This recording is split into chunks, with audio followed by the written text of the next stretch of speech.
Hey everybody, Joe Lowry, what a day. Happy Wednesday. It's Hump Day, as I like to call it, the week's middle finger.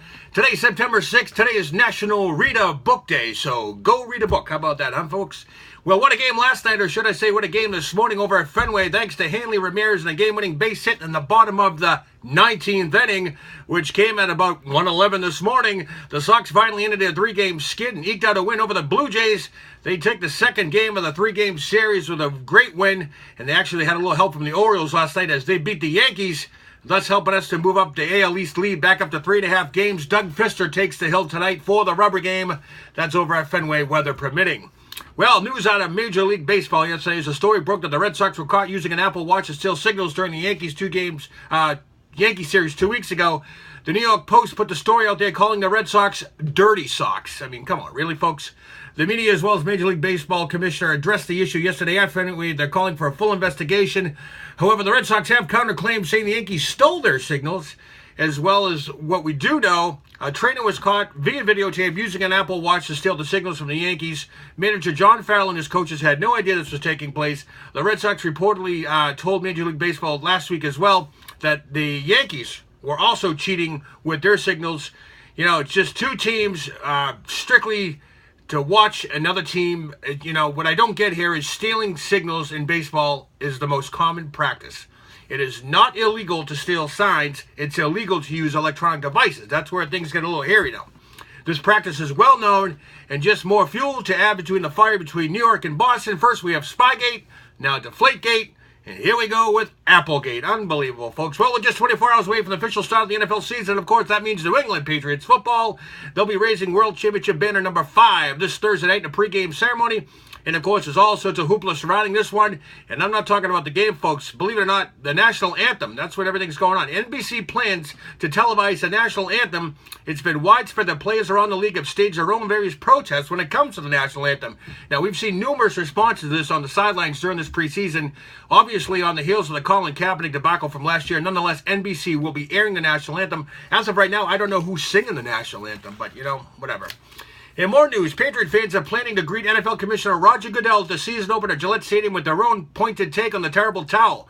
Still aggravated by Goodell's treatment of Tom Brady during Deflategate, Barstool Sports founder David Portnoy, El Presidente, says he has ordered plans to hand out over 70,000 turquoise towels during the commissioner's face bearing a red clown nose outside Thursday's game, which Roger Goodell, the NFL Commissioner, is planning to attend.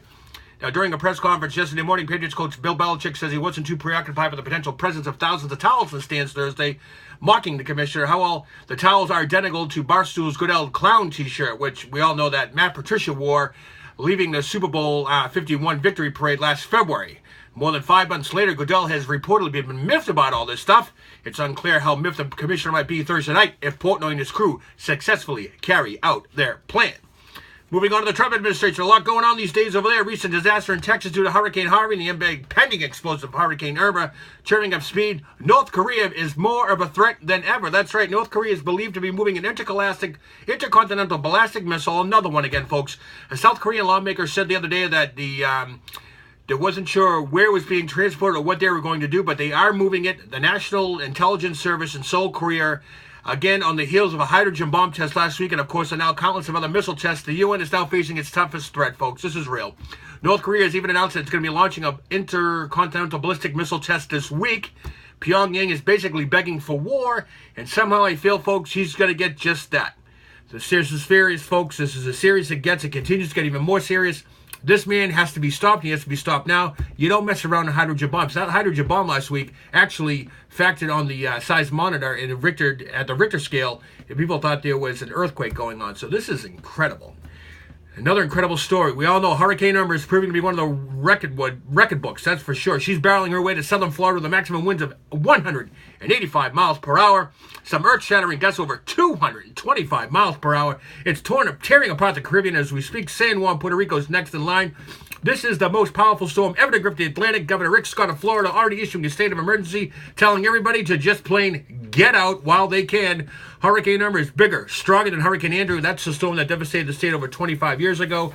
Gas lines are long, prices are high. Water is at a premium. The last flight out of the Florida Keys will be tonight. The U.S. Navy has already evacuated over 5,000 personnel from its naval air station. Irma is expected to batter Florida sometime over the weekend. This is not what anyone needs, folks. Just weeks after Hurricane Harvey, please, if you're in harm's way down in Florida, seek safer ground. And already the NFL has heeded the warning as they have moved Sunday's game between the Tampa Bay Buccaneers and the Miami Dolphins to Week 11. That's when the teams were scheduled to share a bye week due to the concerns of the potential impact of Hurricane Irma. President Donald Trump today declared emergencies in Florida, Puerto Rico, and the U.S. Virgin Islands, and authorities in the Bahamas said they are evacuating as much as they can right now with the 6 southern islands. Well, over on the tech side of life, Alexa and Cortana are getting ready to get along. That's right, Amazon and Microsoft announced a collaboration that will allow their respective voice assistants to communicate with each other. Amazon Echo users will soon be able to use Alexa to access Microsoft's Cortana's tools, schedule meetings, access work calendars, set reminders, etc. Meanwhile, Microsoft customers can ask Alexa to control their smartphones, make purchases on Amazon.com. That's right. Alexa and Cortana are going to be able to talk to each other later this year. I have no idea where that leaves poor Siri. I'm not sure. Well, season 25 of Dancing with the Stars revealed this morning on Good Morning America. In case you missed it, competing for the Mirrorball Trophy this time around. I'm only going to read the stars because I can't even read half these dancers' names. Paralympic swimmer Victoria Arlen. WWE wrestler, my favorite, Nikki Bella. Shark Tank entrepreneur Barbara Corcoran. Former NBA player Derek Fisher. Singer-songwriter Jordan Fisher. 80s singer, hey, Debbie Gibson, how about that? Singer Nick Lachey, former winner. TV personality, I'm assuming it's his wife, Vanessa Lachey. Actor Freddie Munoz, former NFL player Terrell Owens, good old T.O. Pretty Little Liars star Sasha Pietras, and Property Brothers star Drew Scott, who was announced last week. And finally, violinist Lindsey Sterling. All these take place. They're going to be going for the Mirrorball Trophy. That all begins on ABC, September 18th. And get all this one, folks. News has leaked out that Green Bay quarterback Aaron Rodgers will soon be a Packer for life. And that title is coming along with a big smile. You want to know why? He'll be the first player to earn a $75 million signing bonus and over $125 million in guaranteed money. You've got to be kidding me. The total contract will be for $200 million. That's right, folks. He'll be the first ever $200 million NFLer. And why and how is this money justified is beyond me. If the bar is raised this high, what in God's name would Tom Brady's rightful salary be? This is just plain insane. I don't get it.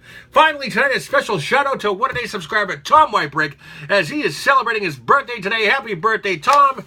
Folks, don't forget, visit my YouTube page, www.youtube.com/Joe Lowry. Whatta day. Keep an eye on Irma. Stay safe, everybody. Happy Hump Day. The week's middle finger. I'm Joe Lowry. Whatta day.